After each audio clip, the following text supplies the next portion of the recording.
আমার একটা দিদি আছে, ও অল্প মুড়ি খেয়ে হয় না, গামলা গামলা মুড়ি খাবে, আবার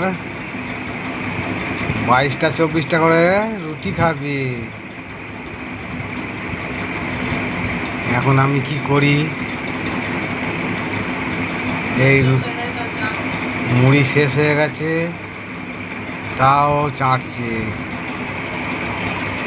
ও দিদি, খাই গো, বুনুয়া, আর কিছু নেবে?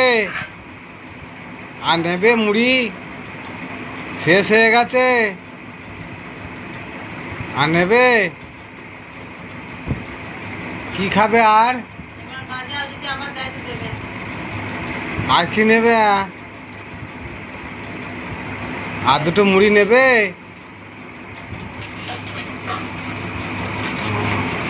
কিছু সাড়া দিচ্ছে না। ঠিক আছে বন্ধুরা, আমার দিদি আর কিছু খাবে না।